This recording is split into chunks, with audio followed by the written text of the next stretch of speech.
안녕하십니까 애청자 여러분, 놀라운 부동산 놀부입니다. 자, 올해 2019년 1분기가 끝이 났죠. 1월부터 3월에 서울 아파트 매매 건수를 살펴보면 5,200건 정도가 됩니다. 작년 1분기랑 비교를 해보자면 85%, 거의 90%에 가까운 수치가 줄었습니다. 작년 1월부터 3월은 35,000건 정도 거래가 기록이 됐었거든요. 이렇게 서울의 아파트 거래량이 급감해 있는 상황입니다. 하지만 여러분들이 거래량이 급감했다고 해서 부동산 가격이 폭락할 것이다, 크게 떨어질 것이다 라고 생각을 하시고 기다리시는 것은 굉장히 위험할 수가 있습니다. 자, 이렇게 낮은 거래량 속에 거래 분석을 해보면 시세가 상대적으로 저렴한 지역에서 거래가 이루어지고 있거든요. 그러니까 노도강, 구로구, 이렇게 집값이 저렴한 지역이 거래가 대표적으로 이루어지고 있다는 얘기입니다. 그리고 이들 저렴한 아파트들 사이에서는 신고가도 심심치 않게 이루어지면서 호가가 상승하는 단지가 늘어나고 있습니다. 지금 고가 재건축 아파트 가격이 조정을 받는다고 해서 모든 아파트들이 오른 가격만큼 조정을 받을 것이라고 생각하는 것은 굉장한 착각이자 자기 위로밖에 안 됩니다. 이제껏 아무것도 하지 않고 기다린다고 해서 이루어지는 일들이 있었습니까? 그냥 내가 못 샀는데 많이 올라서 열이 받는 거고 화가 나는 겁니다. 근데 여러분들, 오른 만큼 떨어진다면, 다시 원래대로 가격으로 회귀한다면 매수하실 수 있다고 생각하십니까? 저희 애청자분들은 조금 더 현실적인 분들이었으면 좋겠습니다. 그래서 오늘은 하락을 기다리지 말고 좋은 물건을 찾아내는데 주력해라 라는 주제로 오늘 영상을 준비했습니다. 시청하시기 전에 좋아요, 구독하기 버튼 꼭 부탁드리도록 하고요. 상단에 있는 버튼 누르시게 되면은 놀부부동산 스쿨 카페와 부동산 스터디 카톡방 입장이 가능하십니다. 스터디방 정원 1,500명이 다 되어가기 때문에 비밀번호를 설정하겠습니다. 비밀번호는 2304번입니다. 자, 다시 한번 말씀드리지만 현재 서울만 놓고 거래를 보면 대세 하락이라고 보기 어렵습니다. 조정 장세라고 봐야 되고, 이 매수 심리가 규제로 인해서 꺾인 상황이고, 낮은 저가로 떨어지는 하락을 기대하는 수요 심리 때문에 거래가 이루어지지 않는 것입니다. 매도 금액은 높고 매수 금액은 낮으니까 거래가 당연히 안 되는 거죠. 지금 하락을 보여주는 수치를 보면은 통계 오류입니다. 지금 서울의 아파트 단지들, 여러분들이 알고 있는 단지들 호가를 한번 살펴보십시오. 떨어졌는지? 전혀 떨어지지 않았습니다. 하지만 왜 서울 통계는 하락을 보여주고 있느냐? 몇 주, 10몇 주 하락, 이게 왜 이렇게 나오느냐? 통계에 기록되는 거래가 고가 단지들은 현재 급매물 위주로 거래가 되기 때문에 하락폭이 크게 나타날 수밖에 없는 상황입니다. 오히려 이렇게 크게 나타날 수밖에 없는 하락폭을 저가 단지들이 위로 끌어올려주고 있는 모양새거든요. 확실히 이전 최고의 호가보다는 낮아진 게 사실이지만 이전의 실거래가 기준으로 봤을 때는 거의 떨어진 단지가 없습니다. 호가는 거의 비슷하거나 그 이상이거나 이렇게 이루어져 있거든요. 자, 우리는 현재 상황을 제대로 직시할 필요가 있습니다. 저는 이 폭락이 나올 이유가 없다고 생각을 합니다. 자, 일련의 방송이나 여러 가지 매체들을 보면은 이 대외적인 경제 위기 상황을 시뮬레이션을 돌려서 이 하락할 수밖에 없다는 프레임을 만들고 있습니다. 중국과 미국에 대한 부분, 유럽발 금융위기, 듣기만 해도 참 무시무시한 단어들이죠. 그런데 이런 것들은 공통점이 있습니다. 바로 정해지지 않았다, 확정되지 않았다, 예상치 못한 재난 수준의 경제 위기라는 거죠. 오지도 않고 단순히 예상만으로 어떠한 일을 미리 단정짓는 건 굉장히 위험할 수 있습니다. 그 예로 2016년부터 계속 부동산 가격이 올랐으니 하락한다고 주구장창 이야기하는 분들이 있었죠. 이분들이 2016년에 내 집 하나라도 마련했다면 이런 얘기를 과연 했을지 저는 그게 의문입니다. 그리고 과거로 돌아가도 물론 과도하게 빚을 내서 전세를 이용해서 부채를 이용해서 부동산 투기를 하는 것은 반대지만 내 집 한 칸 마련해 놓지 못한 상태에서 맞는 경제 위기는 더 위험하고 추울 수가 있습니다. 여러분들, 내 집 마련하셔서 지금 당장 집이 올랐다고 파실 건가요? 아니면 떨어졌다고 파실 건가요? 내 집은 의식주, 그냥 기본 요건입니다. 이 집이라는 건 말이죠. 항상 지금이 제일 비쌉니다. 사기 전에는. 하지만 돌아보게 되면 그때가 가장 싼 가격입니다. 이 내 집 마련에 대해서는 일희일비 안 하셨으면 좋겠어요. 1주택은 이 투자가 아닙니다. 필수예요, 필수. 자, 폭락이 나올 이유가 없다고 생각하는 두 번째는 이 급격한 금리 인상.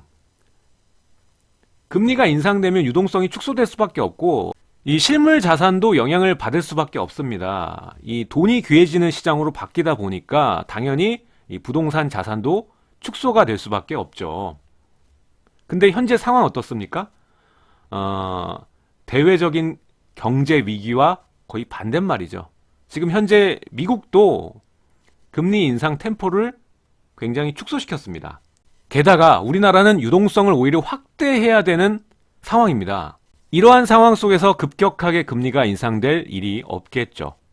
세 번째, 과잉 공급. 자, 지금 3기 신도시 이야기가 나오고 있습니다. 하지만 이 3기 신도시가 과연 2021년부터 분양을 시작할 수 있는 상황일까요? 그렇게 되려면 지금 토지 매입이 끝났어야 됩니다. 하지만 토지 매입 단계부터 지금 난항을 겪고 있죠. 그리고 해당 지역 가보면 계양 지역 빼고는 다 말이 많은 상황입니다.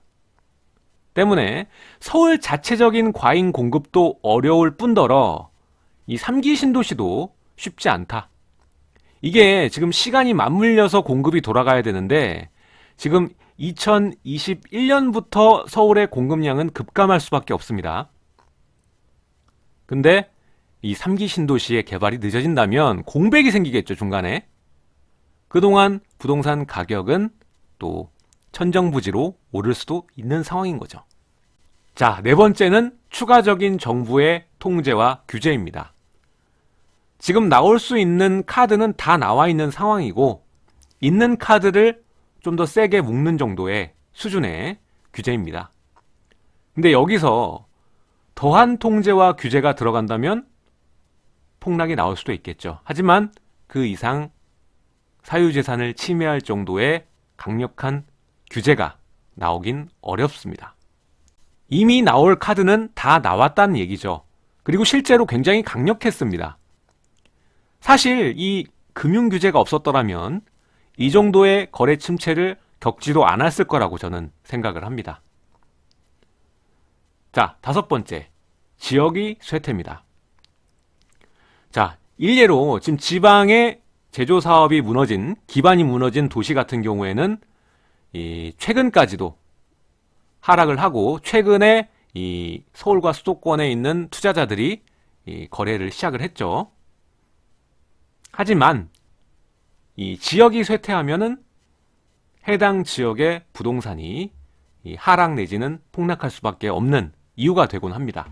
하지만 우리나라의 경우에는 서울과 수도권에 밀집되어 있는 인구가 압도적으로 밀도가 높기 때문에 이것도 요인이 될 수가 없죠. 이 밖에도 인구 감소, 생산 가능 연령 저하, 이런 것들 많죠. 하지만 이런 것들은 탄력성이 바로 나타나는 게 아니라 아주 천천히 나타나는 것들이기 때문에 논외로 빼겠습니다. 그리고 제가 지난 영상들에 이 고령화와 그리고 생산 인구 감소에 대한 부분은 꽤 많이 다룬 것 같습니다. 그 영상들 찾아보시면 될 것 같고요. 그래서 저는 이러한 이유들로 폭락이 나올 일은 없을 거다라고 보는 겁니다. 자, 그리고 이 얘기 많이 하죠. 소득 대비 주택 가격 비싸다. 소득은 얼만데 상위 1%가 얼마를 버는데 얘네들이 몇 년을 모아야지 아파트를 산다. 진짜 구닥다리 프레임입니다. 눈이 한쪽밖에 없는 거예요. 그리고 정작 소득 대비 주택 가격 살펴보면 우리나라가 높은 게 아닙니다. 우리나라 경제 대국이잖아요. 근데 거기에 비했을 때 높은 게 아닙니다. 소득 대비 서울 아파트 값이 높아서 거품이 많이 껴있다는 논리는 단순합니다. 근데 들으시는 분들은 그럴듯하게 들으세요. 자, 서울의 아파트 값은 소득에 따라서 움직인다 라고 결론 지으시면 안 됩니다. 그것 외에도 있다라고 보셔야 되는 거죠. 고소득자가 서울의 아파트 값을 올려놓은 건 맞지만 고소득자만 서울의 아파트를 살 수 있는 건 아닙니다. 자, 아파트와 주택자산의 가격을 움직이는 거는 고소득자도 있지만 M2, 즉 이 통화량과 물가 상승률에 밀접한 관계를 가집니다. 통화량이 늘어나게 되면 돈을 많이 찍어내게 되면은 화폐 가치는 떨어질 수밖에 없고요. 그와는 반대로 자산의 가격은 올라갈 수밖에 없는 겁니다. 가치는 그대로지만 가격은 올라간다. 그래서 이 부분을 필수적으로 보셔야 되는 거고, 그리고 누적 자산을 보셔야 됩니다. 단순한 소득으로만 계산할 게 아니라 우리가 젊은 사람 20대 30대 결혼하는 신혼부부만 아파트를 사는 게 아니라 40대 50대 뒤늦게는 투자 용도로 월세 받을 용도로 60대 70대도 부동산 거래를 합니다. 그렇기 때문에 이 누적 자산, 이분들이 소득이 많진 않거든요. 그동안 누적한 자산이 있기 때문에 소득 대비 주택 가격은 하나의 통계이지 절대치가 아니다. 자, 이 누적 자산도 있지만 또 시중에 돌아다니는 통화량, 그리고 숨어있는 돈, 지금 300조 가량의 현금이 시중으로 돌질 않고 있습니다. 이것들은 또 하나의 부동산 가격을 움직일 수 있는 데이터라는 거죠. 게다가 안타깝게도 우리나라는 다른 나라들에 비해서 주택이 단순한 주거 공간을 넘어선 안전자산으로 인식이 되어 있습니다. 특히 서울과 수도권. 그리고 자산 비중의 70%가 부동산인 건 여러분들도 잘 알고 계실 겁니다. 그래서 제가 무조건 사야 된다, 구매해야 된다, 이런 얘기를 하는 게 아닙니다. 폭락할 일이 없다고 해서 올라간다는 게 아니라 그렇다고 급등할 요인도 현재로서는 보이지 않는다라는 거죠. 자, 그간의 상승은 그동안의 2014년부터 현재에 이르기에 상승은 통화량 증가와 밀접한 관계를 가지고 있습니다. 그 직후 연도부터 계속 상승했으니까요. 그래서 이 초이노믹스라고 하죠. 근데 지금은 어떻습니까? 금융 규제로 인해서 유동성이 제한되어 있는 상황이죠. 이게 당장 풀겠습니까? 최소한 이번 정권에는 유지될 것이라고 생각이 됩니다. 또한 현재 정부의 통제와 규제로 인해서 매수 심리가 얼어있고 현재 거래 절벽 상태로 결과를 보여주고 있죠. 지금 규제가 있기 때문에, 통제를 나라에서 하고 있기 때문에 떨어질 거라는 기대감이 팽배해 있습니다. 그래서 낮은 금액까지 기다리고 있는 분들이 굉장히 많아요. 지금 현장들 가보시면 매수 대기자분들 굉장히 많습니다. 이걸 모르는 분들, 폭락할 거라고 믿는 분들은 굉장히 안타까운 부분이죠.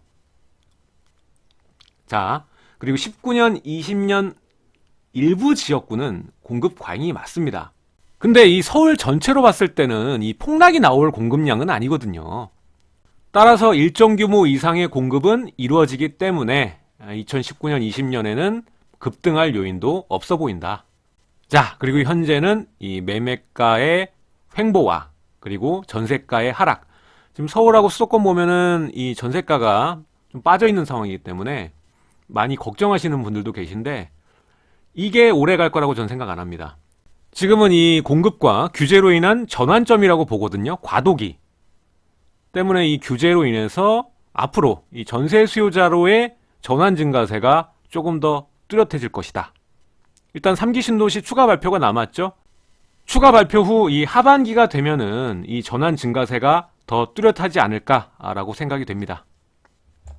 여러분들, 부동산은 뭐 1년, 2년 갖고 있다 파시는 분도 계시지만 단기적으로 보유하는 물건이 아닙니다. 장기로 보셔야 되거든요. 부동산에서 단기는 5년입니다. 그리고 보통 10년 이상 운용하시는 분들이 많죠. 그리고 내 집 같은 경우에는 내가 오래 살려고 사는 거지 잠깐 살려고 매입하는 건 아니지 않습니까? 그러니까 장기적으로 보셔야죠. 제가 오늘 드리고 싶은 말은 폭락할 일 없다. 그렇다고 폭등할 일도 없다.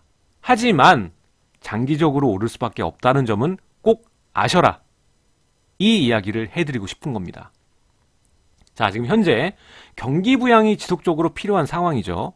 현재 갑자기 경기 부양을 위해 유동성을 늘리는 정책을 피지는 않겠지만 현재의 저금리 기조는 지속될 가능성이 높습니다. 게다가 유동성을 크게 늘리는 정책을 피지는 않겠지만 현재에도 화폐는 계속 찍어내지고 있죠. 유동자금은 증가될 수밖에 없습니다. 경제가 돌아가려면 어쩔 수가 없죠. 이렇게 증가시킨 유동자금, 그리고 3기 신도시를 하려면 보상금 나가야 되죠. 그럼 또다시 자금이 풀릴 수밖에 없는 겁니다. 돈은 도니까. 이 증가시킨 유동자금은 결국 지속적으로 현재 안 좋은 경기 침체 상황에서는 안전자산으로 몰릴 수밖에 없고요. 안전자산 중에 가장 선호도가 높은 부동산에 몰릴 수밖에 없다라는 겁니다. 그리고 가장 우려되는 지점이 있습니다. 2021년부터 23년까지. 지금 가뜩이나 재건축과 재개발 규제로 인해서 인허가 물량이 감소하고 있는 상황인데 뉴타운과 같은 도시정비 사업이 계속 취소되고 있습니다. 그래서 이 주택산업연구원 자료가 있거든요. 찾아보시면 나오는데 여기서 도시정비 사업 평균 소요 시간을 추정해서 연도별 주택 공급량을 분석한 자료가 있습니다. 결과 뉴타운 사업 취소가 지금 추세대로 진행이 되면 2021년 이후에 연평균 필요량이 34,000가구 정도거든요. 근데 거기에 3분의 1밖에 안 되는 1만 호 이하로 줄어들 것으로 추산이 된 자료가 있습니다. 경기도 같은 경우에도 정비사업에 대한 주택 공급 의존도가 서울보다는 낮죠. 서울은 90%가 정비사업으로 이루어지는데 경기도는 택지개발도 되니까. 그래도 재건축과 리모델링 수요가 급증하는 2021년 이후부터 주택 공급량이 많이 줄어들어서 문제가 될 수 있다 정도로 이 자료는 내다보고 있습니다. 물론 통계를 전적으로 믿진 않습니다. 하지만 실제로 이렇게 된다면 정말 저는 공포스럽습니다. 도시정비 사업이 평균 8년 정도 걸리죠? 부동산은 이렇게 소요 시간이 오래 걸리기 때문에 수요에 따라서 공급이 바로 탄력적으로 나올 수가 없습니다. 항상 비탄력적이죠. 그렇기 때문에 3기 신도시는 이 수급 불균형을 막아줄 수 있는 유일한 대안일 수밖에 없고요. 지금 난항을 겪고 있는데 정부는 이걸 조속히 해결해서 갭을 줄여야 됩니다. 이 공급 절벽 기간을 단축시켜야 됩니다. 최대한. 지금 빨리 한다고 해도 최소 2023년까지는 전 부족하다고 보거든요. 자, 지금 보이시는 그래프는 광희 통화량 M2와 서울 아파트 매매 가격 지수 추이를 그래프로 표현한 것입니다. 자, 여기서 M2 광희 통화는 현금, 요구불예금 합계해서 또 저축성 예금과 양도성 예금 증서, 금융채 등을 더해서 구한 시중의 통화량이라고 보시면 됩니다. 자, 2000년에는 677조였죠. 근데 2019년 1월이 되니 2717조가 됐습니다. 우리나라의 시중 통화량이 4배로 증가했는데 자산 가격도 당연히 올라가겠죠. 서울 아파트 매매 가격 지수는 2000년부터 계산했을 때 3.2배 정도 올랐습니다. 그러니까 시중 통화량은 연평균 7.6% 증가했고 서울 아파트 가격지수는 연평균 6.2% 상승했습니다. 이 시중 통화량 증가 속도에는 미치지 않지만 통화량이 증가하는 한 서울의 아파트 가격도 상승한 거를 알 수 있죠. 자, 서울은 90%가 도시정비 사업을 통해서 주택 공급이 가능합니다. 굉장히 제한적이란 얘기죠. 게다가 서울하면 일자리가 몰려있고 주거환경, 교육환경까지 좋은 지역이라는 인식 때문에 이러한 통화량 증가에 따른 인플레이션 방어에 가장 유리하다고 볼 수가 있습니다. 자, 오늘의 결론입니다. 여러분들, 하락을 기다리지 말고 아무것도 안 하시지 말고 좋은 물건을 굳이 지금 사지 않으셔도 됩니다. 좋은 물건을 찾아내는데 집중하시기 바랍니다. 현재 여러 가지 상황들을 다 취합을 해봐야겠죠. 지금 부동산 정책이 만들어주는 높은 가치를 구가하는 부동산이 있습니다. 일례로 안전진단이 통과된 재건축, 그리고 향후에 높은 미래 가치를 가지게 될 재개발 물건. 지금 말하는 것들이 새롭게 공급될 아파트라면 지금 현재 있는 입지 좋은 신축 아파트와 5년에서 10년 사이의 준신축 아파트도 주목해 보시면 좋을 것 같고요. 그리고 난 돈이 없다, 소액밖에 없다, 이러한 분들도 저평가된 구축 아파트와 대체 주택 시장이 있습니다. 지금 매입하지 않으셔도 주식에도 모의 투자가 있죠. 내가 지금 투자를 한다고 생각을 하고 여러 지역을 임장하고 공부를 한다면 이 소중한 시간이 여러분들의 자산이 될 것입니다. 그러니까 하락을 무작정 기다리지 말고 좋은 물건을 찾아내는데 집중하시기 바랍니다. 오늘 내용 여기까지 하도록 하고요. 여러분들 구독하기, 알림 설정 부탁드리도록 하겠습니다. 제 영상 좌측과 우측에 또 다른 영상들이 나가고 있으니까 마저 시청 부탁드리도록 하고요. 내일 또 새로운 소식으로 여러분들을 찾아뵙도록 하겠습니다. 지금까지 시청해 주셔서 감사드립니다.